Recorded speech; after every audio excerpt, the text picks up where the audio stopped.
readers, the book I have to read to you today is titled The Great Paper Caper, and this story was written by Oliver Jeffers. Now, as we read this book today, I want you to notice how the author uses thinking bubbles and speech bubbles. So we know a lot about speech bubbles. That's like showing us what characters are saying. Thinking bubbles are like what people are thinking in their heads, but they're not saying out loud.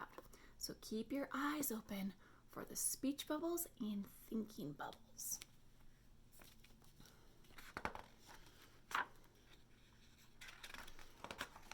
The Great Paper Caper. We can see some forest animals and a child together having a tea party in the woods.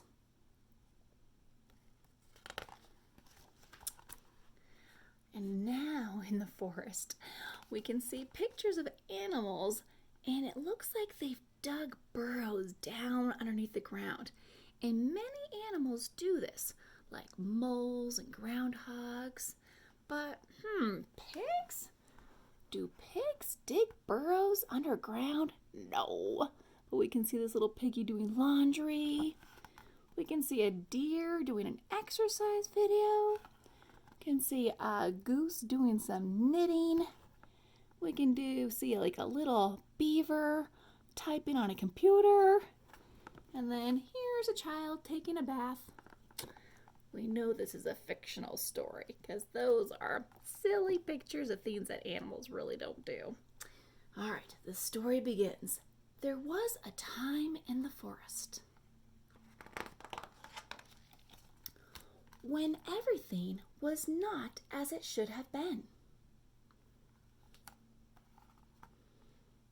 Do you notice what the bear's doing? It's like that bear's holding an axe. And over here, I see the bear holding some branches and logs. Everyone who lived there had been noticing strange things. Branches, they agreed, should not disappear from trees like that. So here we see our first thinking bubble. The beaver is thinking, what happened to that branch? The author, the illustrator, I should say, used a picture to illustrate that thought. And back here, do you see Bear holding a stack of papers, and some are floating them away? Someone, they agreed again, must be stealing them, and they each in turn blamed the other. So here's many thinking bubbles. So let's see what these characters are thinking. Beaver is thinking, I think Piggy stole the branches. And Goose is thinking, I think Beaver chopped him down with his teeth. Deer is thinking, I think Owl used the branches for his nest. And Piggy's thinking, I think Deer took those branches and ran away with them on his back. And the child is thinking, I think that Goose is carried the branch away in his beak. And Owl is thinking, I think the child took the branch.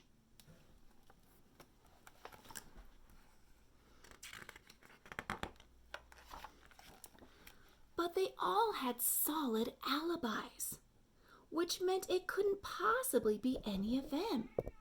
So the tree thief must be someone else. So they're using thinking bubbles again to talk about their alibi. So Beaver's saying, hey, when those branches were getting cut down, I was out swimming, so it couldn't be me. And Goose is thinking, hey, I was at the salon getting my hair done. It couldn't be me. And Deer's thinking, I was at home watching video games. It couldn't be me. And Piggy's thinking, when those tree branches were getting cut down, I was at home cooking. And the child's thinking, I was at home sleeping in my bed. And the owl's thinking, maybe he's playing hide and go seek. I'm not sure what that picture's showing us.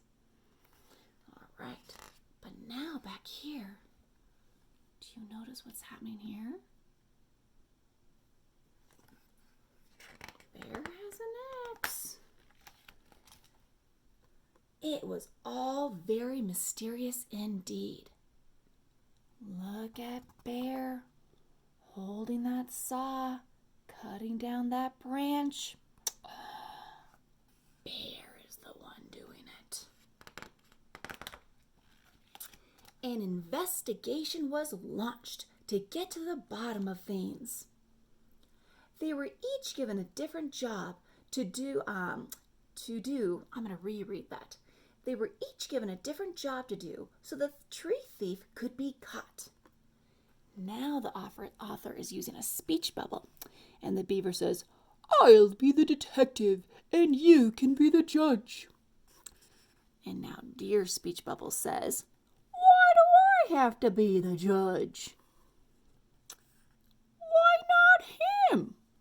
And Piggy says, "I'm the prosecutor, that's why." So for the speech bubble, the author used words. Here's Bear. Look, he cut down an entire tree. All that's left is the tree stump.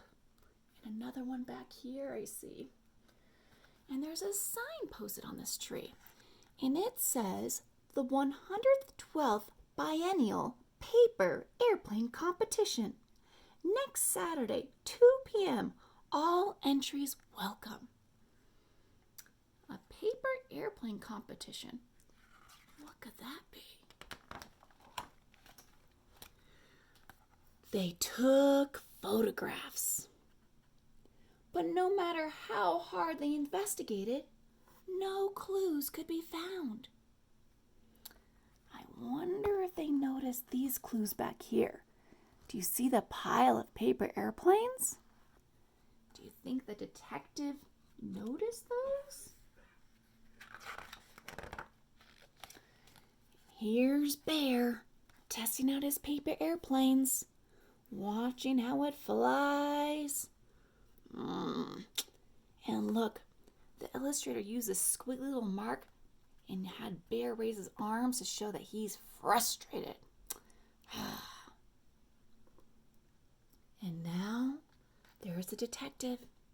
He's examining some evidence, and Bear is hiding behind the tree.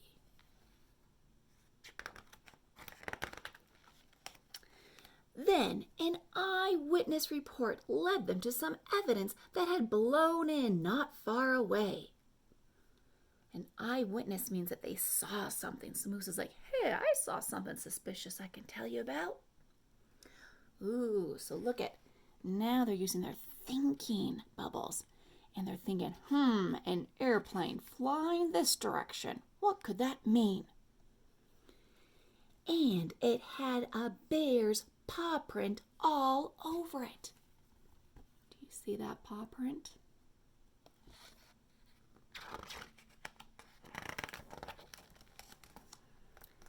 They had found their culprit.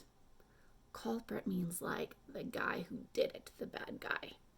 And look, there's that speech bubble. And the speech bubble says, "Hello, police." So they went to a phone booth and they called the police. And now look, they spy the bear. They see him carrying his axe. And they see branches as he's walking towards his cabin. Ooh, do you see Beaver peering through Bear's cabin window? And look at Bear, he has this big tree. I don't know if it's a branch or maybe that's an entire tree. And he's putting this machine, and the machine says, "Paper making machine."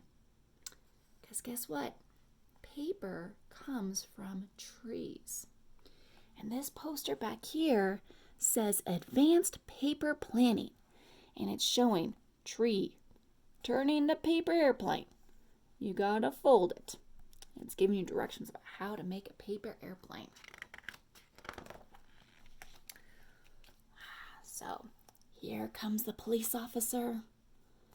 They're talking to him about what they saw. The police officer's gonna go inside the bear's cabin.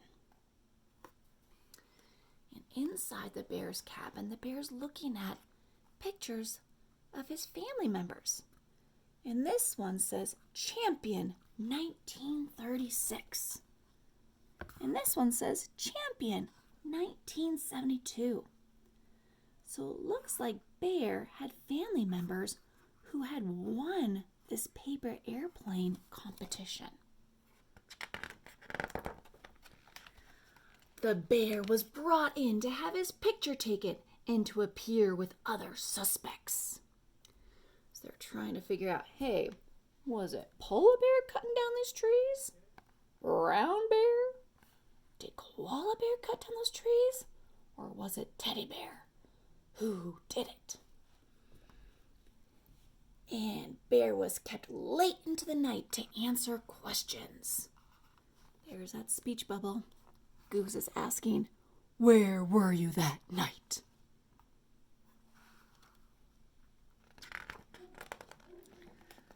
The next day, he confessed everything in court. All about the paper airplane competition and how badly he wanted to win and how he knew he wasn't very good. And he had run out of paper and he had no one to ask for help. He was so sorry for taking their trees. He hadn't meant any harm. Do you see how guilty he's looking? And up here we see his thinking bubble. He's thinking, I just wanted to be number one in the competition.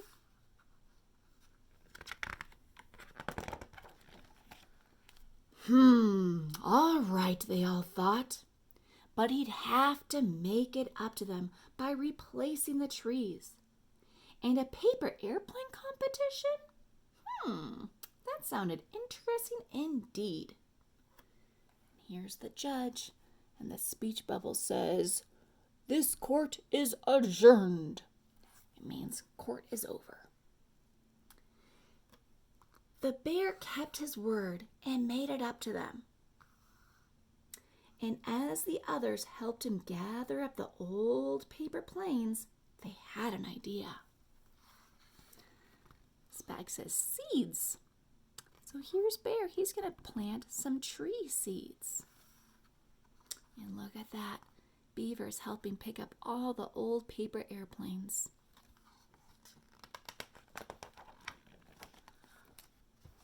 They put them all together and made a new one. Do you see that? Look, Bear can fit inside this paper airplane. And he's flying across the finish line. And it says 112th Paper Airplane Competition Finish Line. And look, his friends are all cheering for him.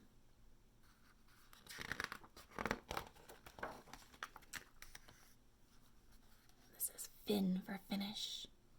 And here is Bear taking care of that tree he planted.